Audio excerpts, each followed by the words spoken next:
All right, ladies and gentlemen, you're listening to WLRA 88.1 FM out here at Lewis University in Romeoville. This is Tequila DJ. I'm joined here by Joe and Casey, as well as we have a caller on the line. Mike, are you there? Mike, are you there? No? Maybe? Oh, man. Let's try this one. Mike, are you there? Looks like we're not picking him up for some reason. That's all right. Why don't you introduce what you want to talk about? So give us a little background on what you're trying to do while I get the phone thing set up. All right, cool. My name is Joe Burlas.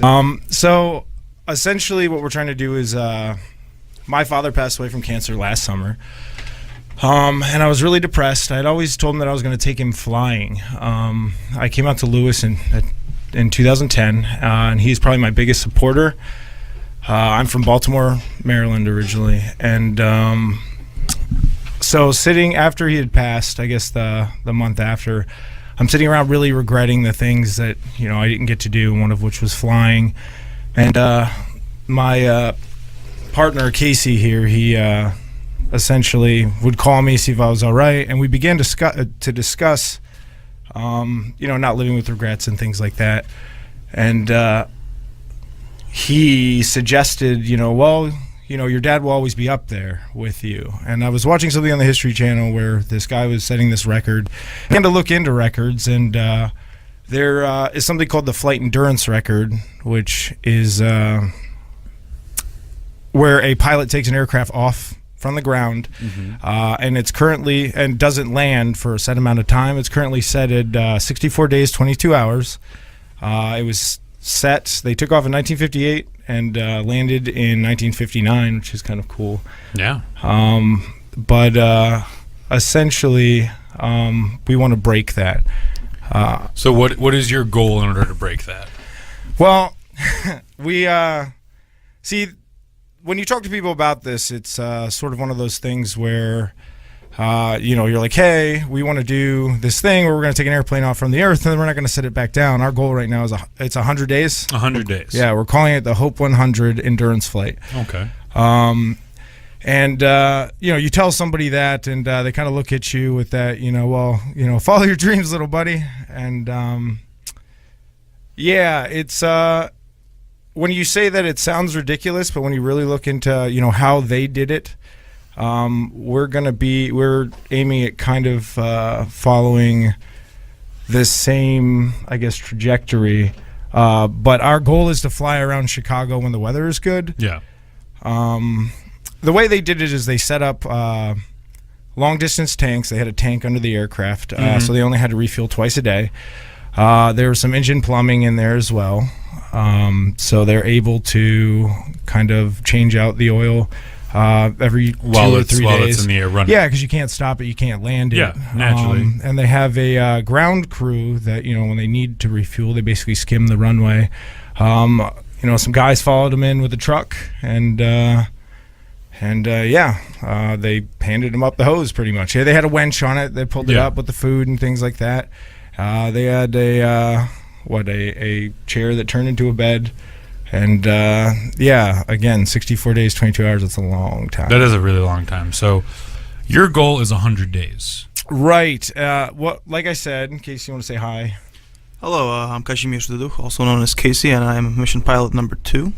Yeah. So you two are going to be the pilots doing this whole thing. Correct. This 100-day, never-before-done flight. Right, yeah. Other than astronauts, no one's ever left the Earth for that long. But the caveat to that, because a lot of people that are listening right now know us, we don't have our airline transport pilot minimum hours. As far as everyone's concerned, we're pretty low time hour pilots. Okay. The caveat to that is that we're doing this for a few reasons. Now, as we discussed, as him and I discussed over the summer, that it's definitely possible to do this. I had moved back from Baltimore after I moved there when my dad had passed. Yeah. Made sure my family was good, and then this idea kind of brought me back here to Chicago, where I met up with a lot of our aviation buddies. Some people not even in aviation.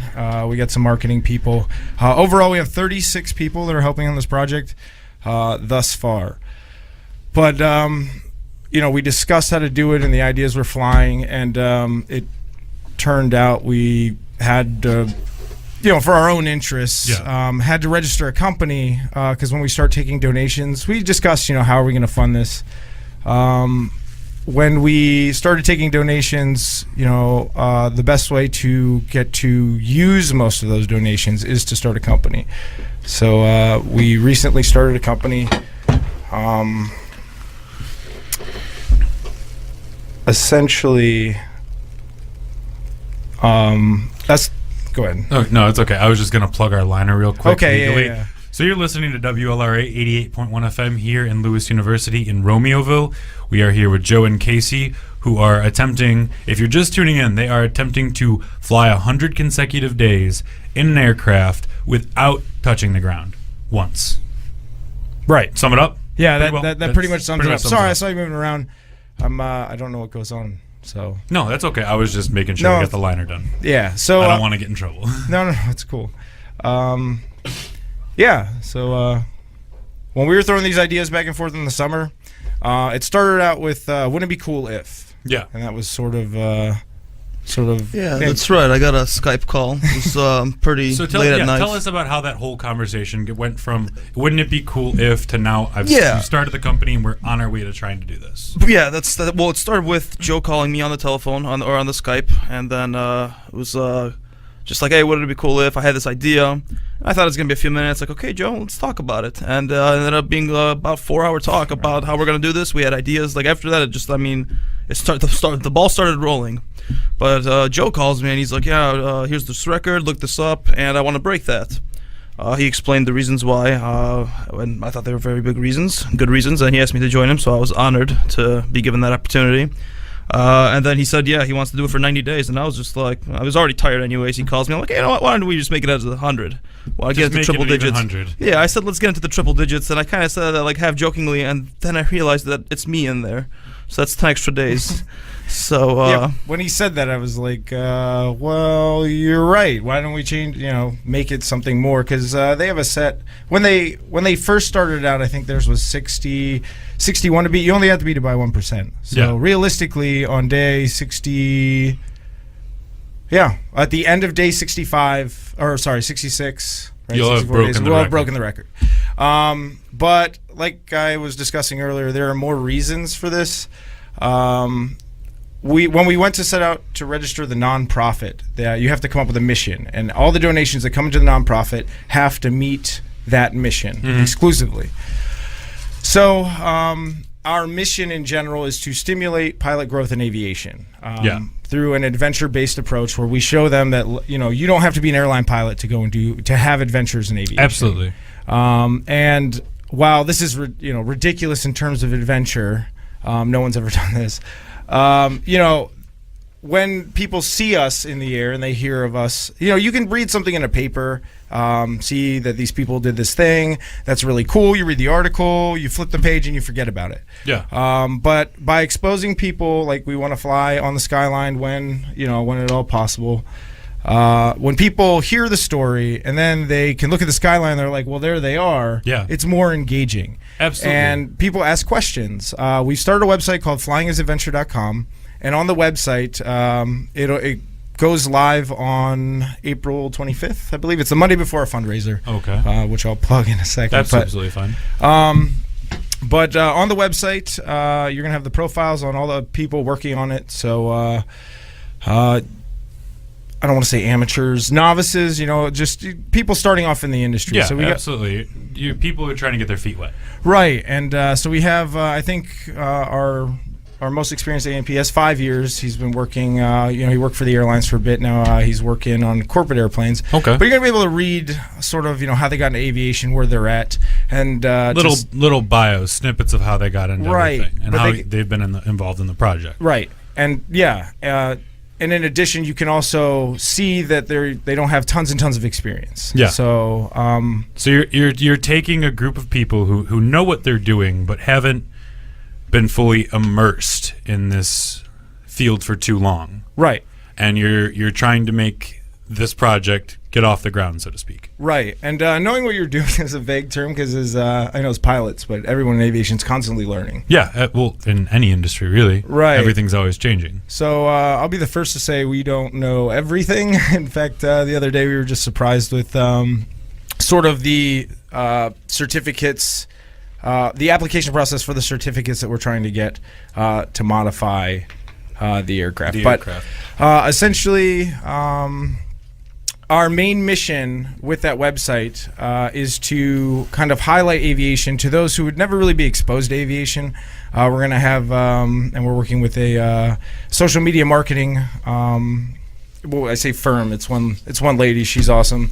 But we're going to have an Instagram campaign, so when we're up there, you can see sort of the things that we see. We're going to have, live updates, live tweets, things like that, Facebook page. Just a place so it's one central location where people are going to be able to go and see all of that stuff, and included in that is going to be a streamlined way on how to get your private pilot's license. Okay. Getting them information about being a pilot or getting into the industry. Right, because when I talk to a lot of people who aren't in the industry, and I don't know how it is for you, but when you look at becoming a pilot, the task is daunting. Like it's this whole mountain you have to climb. You have to find an instructor. You have to find the right kind of aircraft that you want to fly, depending on your budget. There's a lot of things, and a lot of people don't know how to even start that. Yeah. So I know when I was starting out, I had to do my own research. I found a guy at an FBO, which is a fixed base operator. A lot of general aviation planes fly out of that. But I basically just showed up. I knew nothing about it, and there was a guy, and I was like, "Hey, where I can find a flight instructor?" And he was like, "I'm a flight instructor," and that was my first flight instructor. Oh wow! So I don't know, how was it for you? From my personal experience, well, I always thought flying was cool, and I knew there are pilots around. I just didn't know it was possible to become a pilot for someone like me. Then in high school, I decided, hey, maybe I want to get into aviation. And in Spanish class, Senor Sentado was like, "Oh yeah, you trying to fly? Lewis University, right down the road." And I was like, "Okay, I'll look into it." And then, all you needed was that one person that actually knew, would just give you a little bit of, that push in the right direction. Little push, and then that actually, you get that right direction, and you set your course, you start doing your own research, and then, it all takes off. Once you get, there's something in aviation called the bug, and once the pilot bug bites you, there's no getting rid of it. Right, and that's the reason why, moving into the regionals, some guys will take a hefty pay cut, to build the hours so that eventually, they're making good money. Yeah. But it's for the love of aviation is what it is. Yeah. And there are tons of people out there that I think would be interested in aviation and starting their own essentially flying adventure, because that's what it is. And they just don't know how to get into it. And a lot of them, that's how I started. I always wanted to fly. I thought it was cool, but it was sort of like a secondary idea. Yeah, I'll get to it later. Yeah. Eventually, I was 23. I just left the Army. And I was just like, what am I doing with my life? I always said I was going to do this. So on my 24th birthday, I found someone at the airfield. Hey, where I can find a flight instructor. He took me up for an hour introductory flight. And when we rotated and took off, I knew that's what I wanted to do. So that's awesome. We're just trying to get people to get bitten by the bug. In addition to that, though, we want to all the excess funds. We've budgeted this out, but we're also emailing around to aircraft manufacturers, oil companies, which is interesting.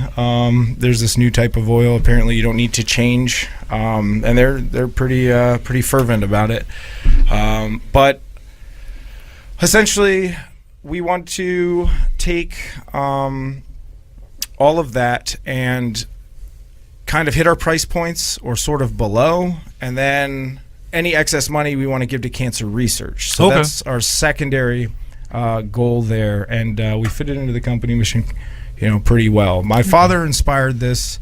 The company we're doing this through is Burlas Aviation, which is my last name, but I named it for my father, in honor of him. And so hopefully pretty soon I get to take my dad flying, and that would be a really cool thing. If you, speaking of it, when you get the website and everything up and ready to go, let me know. We're going to throw it on the Facebook. We'll promote it on the WLRA Facebook. Just giving you a hand, getting your thing on there. I was up in an airplane today, so I got a little bit of the buzz. That was actually really cool. We had Burlas Berger take us up, and Okay. he came in for an interview later. Ciao, Real Berger. nice. He was real great. He was having a lot of fun with us. We had a blast up there. This is the second time I've ever been in a small airplane. Yeah, We were in the bigger Cessna, sure. and The 182. you're speaking foreign language to me, man. Did it beep when he had to touch the? Yes, Okay, yes, it yeah, did. it was the 182. Yeah, it was the big one, I landing guess. gear. Yeah. But no, it was a lot of fun. We were able to get the broadcast off the ground and into the sky, and it was super cool. And like what you're saying earlier is when you tell people about this, and they can look out their window and see you. We were flying parallel with 53. We're like, hey, if you're listening right now, look to the right, look to the left. You will see an airplane. We're in that airplane, and you're listening to us. It was pretty cool. That is awesome, and that's a huge part of what we're trying to do, because the flight is it's one thing to fly, and as long as everything goes well, we fly. Yeah. But we want to connect with people, and we want our flight to become a part of people's lives, and in order to do that, we have to have quite a marketing campaign. Yeah. So we're working on having the airplane, or having the FCC regulations to do, or following the FCC regulations, I should say, to do something like that. We're working with a guy who works at, is it Midway? He works at Midway. With their wireless technology. He works for their Wi-Fi company. And we're petitioning, and I'm not going to say the name of the company, but we're petitioning a company sort of for one of their smaller units they have, so you're able to broadcast from the A small aircraft. Wi-Fi unit? Yeah, exactly. It's Okay. Wi-Fi. So what would you be using to broadcast? This coming from me. Yeah, I don't know. Honestly, and I'm just a dumb pilot, and I think you can say Yeah, that's same the thing. foreign language to me Yeah. now.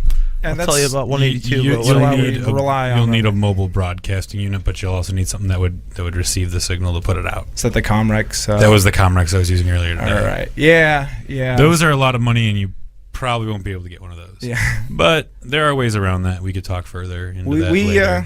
we trust our people, and like I said, some of the mechanics, we got this whole team of volunteers that'll come to us and be like, hey, we want to do this, and I'll be like, all right, explain it. And it, if it sounds complex, it's like, hey, break it down for us. Yeah. And the main concern is that it's usable. It's usable with ease. So whatever they want to incorporate, don't overcomplicate it. So hopefully that unit you were using is pretty simple to use. Oh yeah, you need a MiFi converter, like a little mobile that's hotspot. I'm gonna stop you there. That's So basically what it is it's called the Jetpack, or a MiFi converter from Verizon Wireless. It's a little box about that big, about 3 inches by 2 inches, and it puts out a Wi-Fi signal based on a cell phone reception. So it's got a SIM card in it that then once it gets a signal from the tower, it produces a Wi-Fi signal that our Comrex unit will pick up and then transmit it directly to this essentially right here. okay. And then it will take that, the signal comes from here through our board up to the tower and then broadcast I'm it. gonna have to talk to Josh and see what they what they are asking for specifically. Yeah. I wish I had the parameters on it. It's okay. But this sounds like a really cool idea.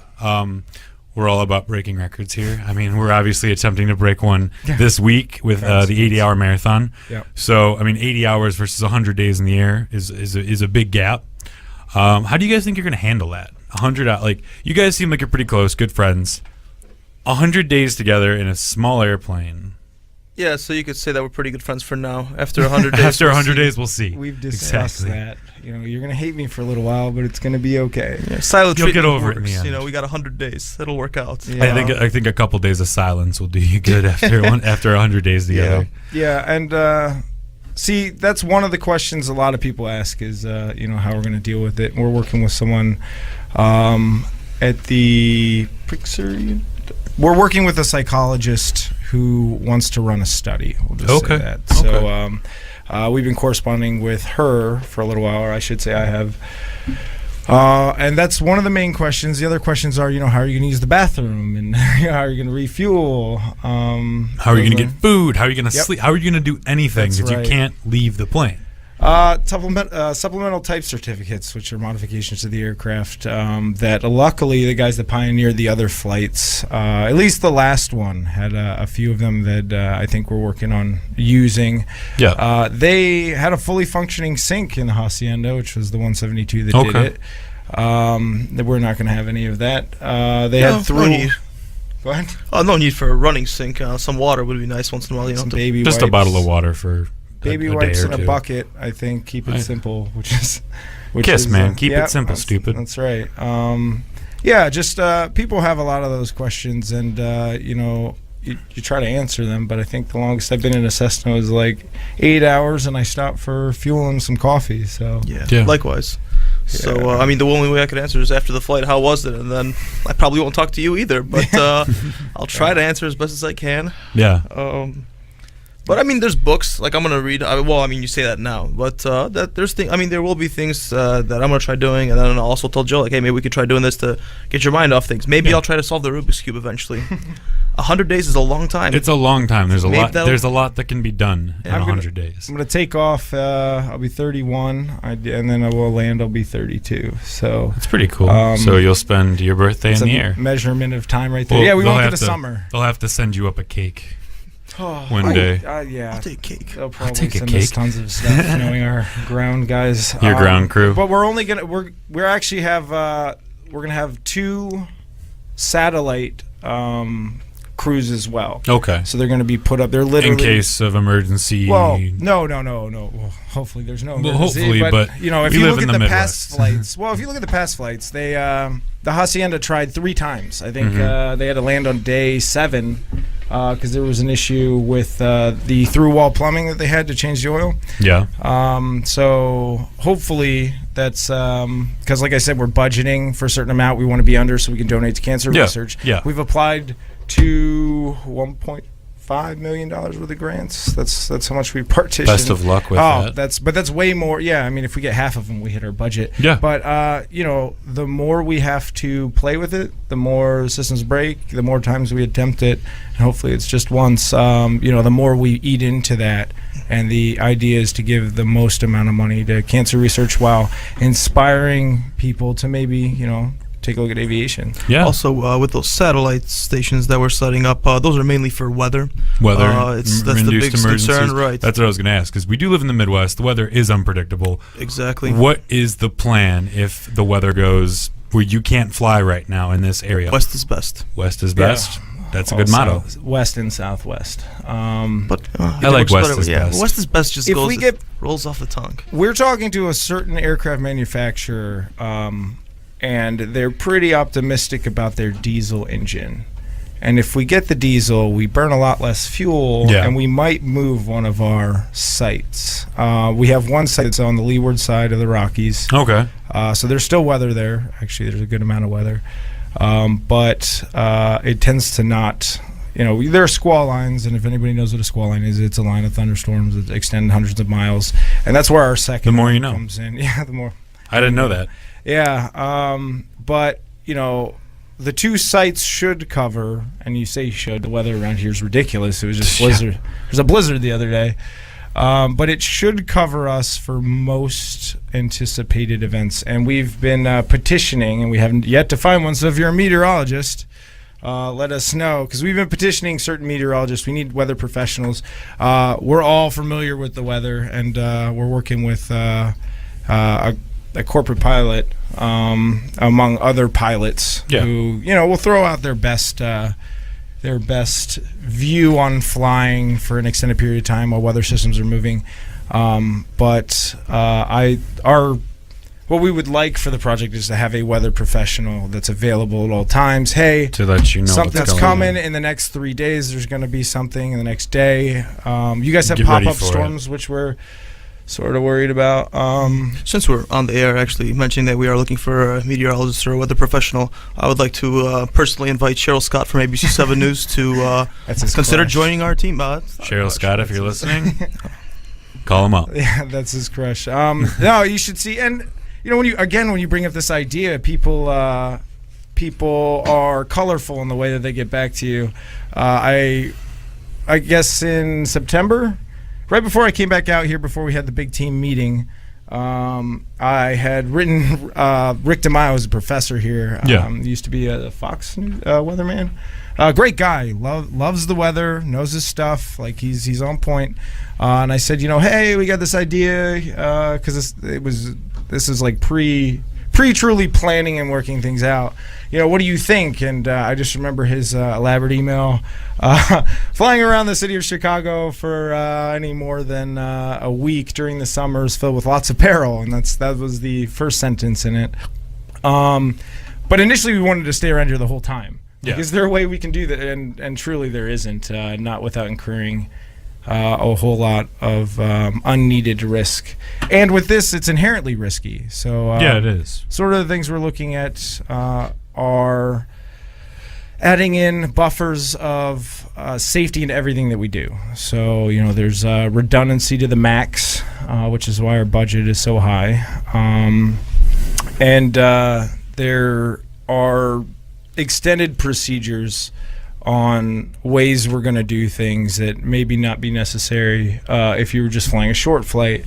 But, after 25 days, 30 days, 40 days, you're going to be pretty fatigued. So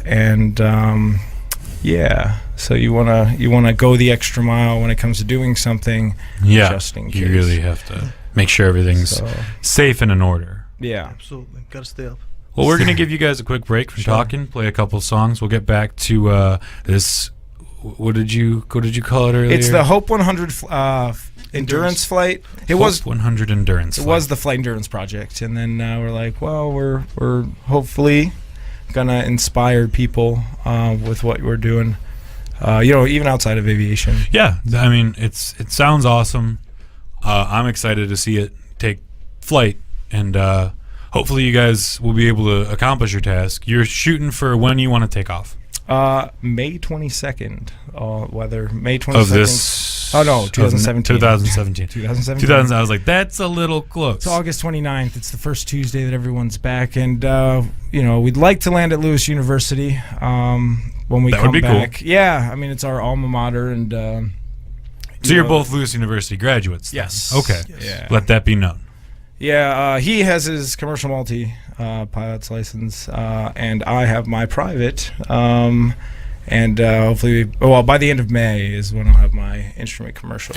Most excellent. Well, we're going to get back to you guys in just a few minutes. You're listening to WLRA 88.1 FM out here at Lewis University in Romeoville. This is To Kill a DJ. Stay tuned for more. And we're back with WLRA 88.1 FM here at Lewis University in Romeoville. This is Brendan of To Kill a DJ with Taylor and Brendan. We are here joined by Joe and Casey of Burlas Aviation. Hello. Hello. How y'all doing? Hello. Hello. Doing well, thank you. Yeah, doing well. So we talked earlier about your idea to take off in a plane and not land for 100 days. Correct. And we talked about how the idea came forth between you two. So you mentioned you have a team. Team of people. Yep. How did recruitment and presenting the idea to them, how hard was that? What did it entail? What steps did you take in order to make sure that this team fully understood your plan and how to implement it?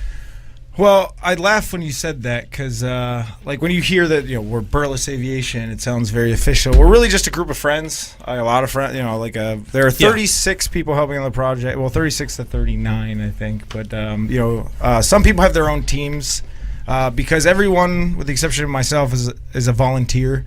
They donate their time. No one's getting compensated, and that's sort of the cool thing about the aviation community. When people are in aviation, they everyone, at least that goes to Lewis, knows, us aviation nerds, when aircrafts fly over, you'll look up and, it's like, what is he looking at? But when you bring this idea up to people in the aviation community, they all pretty much, it starts out the same. Follow your dreams, little buddy, like I said earlier. Yeah. It's sort of like, wow, that's ambitious. And then it's like, well, give me an hour of your time and let me show you this PowerPoint. And then I go through our missions. I go through how we would do it, the available, supplemental type certificates, the modifications of the aircraft that are readily available, some of the issues, and remind them that nothing's impossible. Anything that ever started out in aviation, there were people that laughed at you and said you can't do this, but essentially that there's a problem, and with a problem there's a solution. So whether there's a paperwork solution to it, or an engineering and paperwork solution, but the first meeting when I started, it was sort of like a shooting texts out, sending emails, meeting up with people, having conversations like, hey, I'm trying to do this, would you be interested? It's again, that blank stare, and it's like, well, give me an hour. Yeah. And we met in October, and it was supposed to be a 1 hour meeting. Is that right?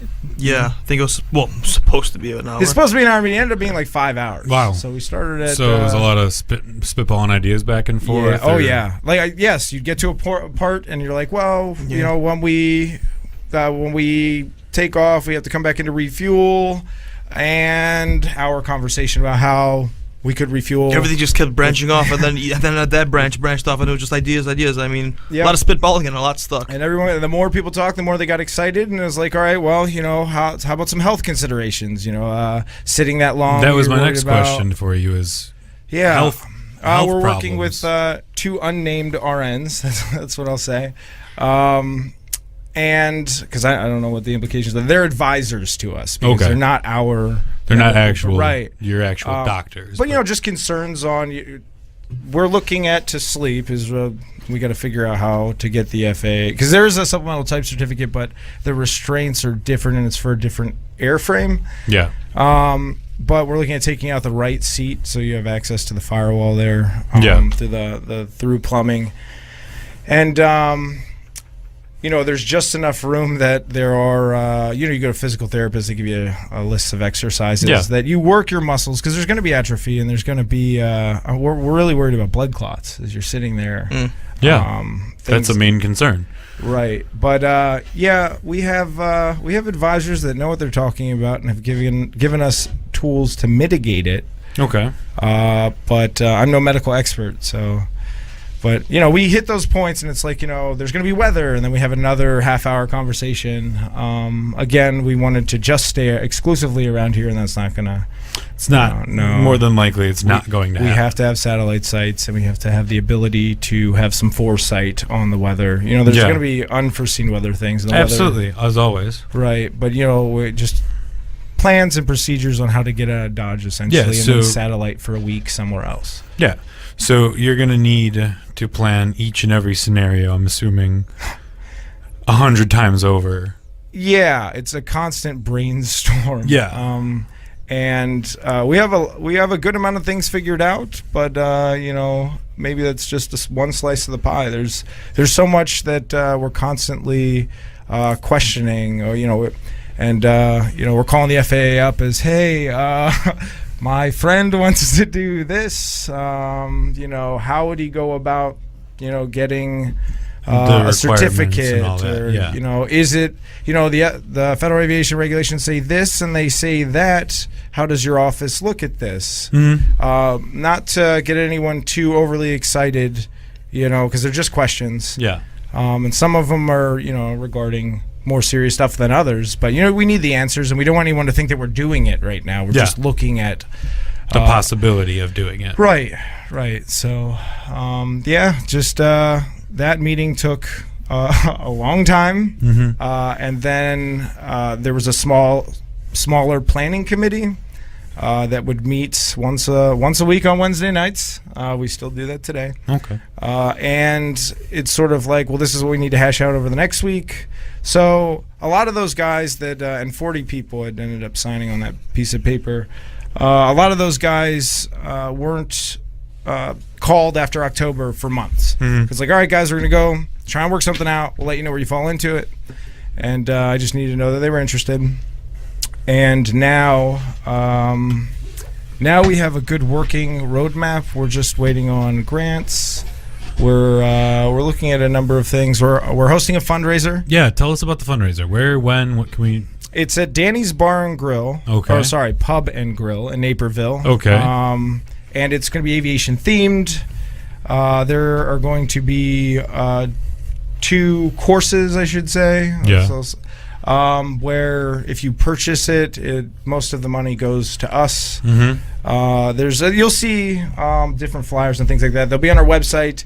On our website, and I don't know if it's functional just yet because my IT guy, I've told him to fix that the last 2 months, but there is a place to sign up for the newsletter where we give you the updates. Okay. And we send out information like this as well. Again, the site, it's www.flyingisadventure.com.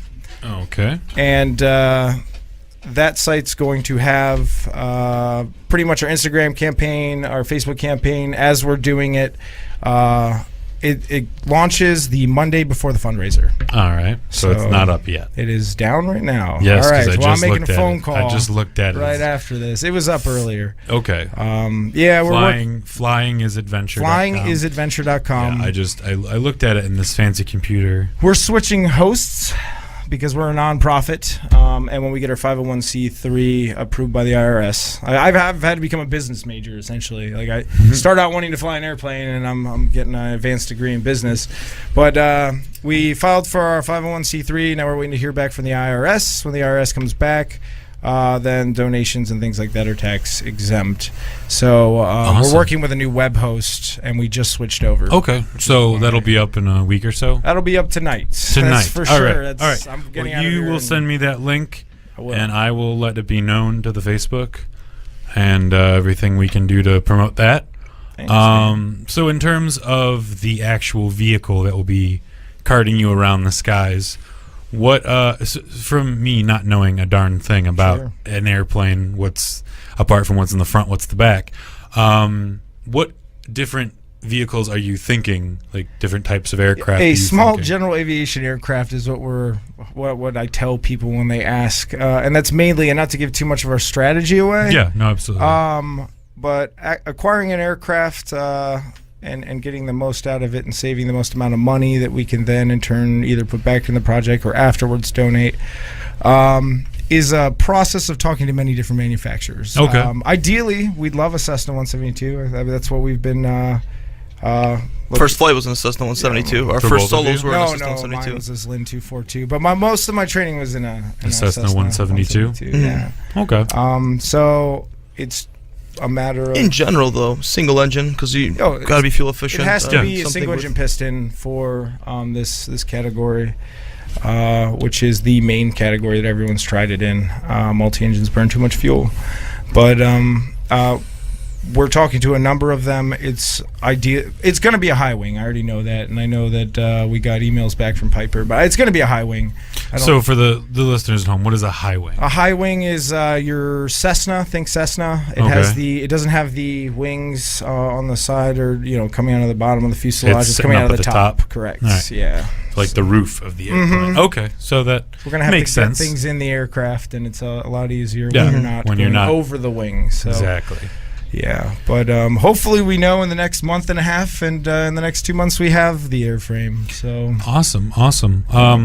So you've got your fundraiser coming up on the 30th at 8 Correct, p.m. and yeah. at where again? Danny's Pub and Grill. Yeah. And that's at 8 o'clock in Naperville? Right. Yeah. Right off 59 and what's that? 88, 80. Yeah, I think it's 80. I don't spend a lot of time in Naperville. Me either. Me either, man. But that's awesome. Is there anything else you guys want to plug while you're here for your company, for your fundraiser, for anything you got going on related to the No, The this 100-day is flight challenge. pretty much it. This is as much as we talked about it today. There's so much more to it. So much more to it, I'm sure. This is what we do. So I want to say thank you guys for having us Absolutely. on. Thank you very much for Absolutely. having me. Yeah. If you guys want to get in contact with them to help, I'm sure they'd be more than happy to. Yes, info@burlasaviation.com. info@burlasaviation.com. We will again be making a Facebook link as soon as I get the information. If you're interested at all in helping or even hearing more about the project, we will get you in contact with them as soon as they get me the information and everything.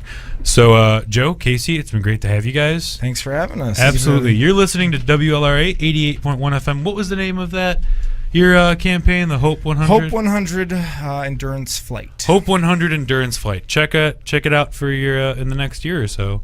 We Yes, will be sir. hopefully getting them off the ground. Ha ha. That was very punny. I'm really bad at dad jokes. Like really good bad at bad dad I'm jokes. a dad, and I saw the effort, so good job. No problem, buddy. All right. Well, you're listening to WLRA 88.1 FM. This is Cheap Trick Song Dream Police.